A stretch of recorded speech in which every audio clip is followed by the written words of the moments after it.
Dans le cadre du renforcement des relations entre les institutions de la République, le Premier ministre Airim Talba Jean-Emmanuel Ouédraogo a accordé une audience le mardi 6 janvier 2026 à Ouagadougou aux membres du Conseil constitutionnel conduit par leur président, Maître Barthélémy Kéré. Cette rencontre s'inscrit dans la tradition républicaine des échanges institutionnels et vise à consolider la coopération entre la primature et l'organe en charge du contrôle de la constitutionnalité. Au cours des échanges, la délégation du Conseil constitutionnel est venue présenter ses vœux de paix, de santé et de succès au chef du gouvernement pour l'année 2026, tout en saluant les efforts consentis par l'exécutif face aux nombreux défis ayant marqué l'année 2025. Le président du Conseil constitutionnel a souligné la nécessité de maintenir une collaboration étroite avec les services de la primature afin de garantir l'efficacité et la célérité du traitement des saisines. Nous sommes venus en ce début d'année pour saluer son Excellence, Monsieur le Premier ministre, et lui présenter nos vœux à l'occasion de l'année nouvelle 2026.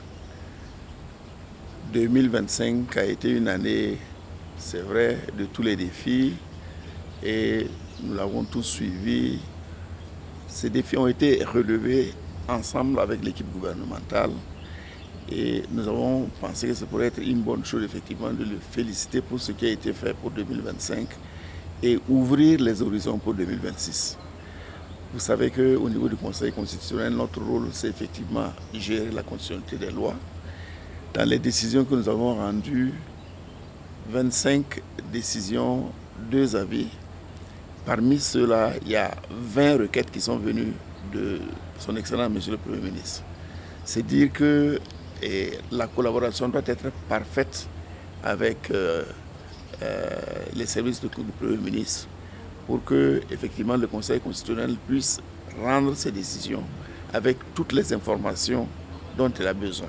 La rencontre a également permis d'aborder les perspectives de renforcement des mécanismes de coopération administrative, notamment à travers la proposition de désigner un point focal au sein de la primature en vue de fluidifier les échanges et d'assurer une meilleure gestion des dossiers, y compris en situation d'urgence. Nous avons demandé à son Excellence, Monsieur le Premier ministre, de voir dans quelle mesure il était possible de désigner un point focal donc du Conseil constitutionnel, de telle sorte qu'à tout moment, sur les questions au moins administratives, nous puissions avoir un répondant qui pourrait effectivement répondre à nos questions et prendre effectivement les informations utiles pour nous permettre effectivement d'avancer rapidement dans le travail.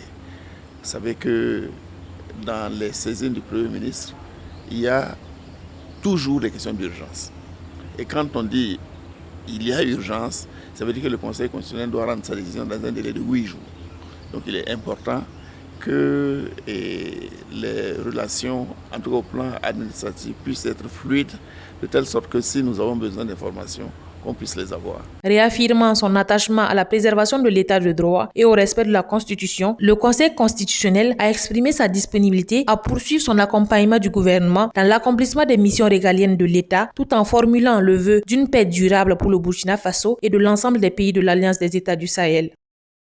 Kaziba TV, pour un Burkina Faso souverain, intègre et fier.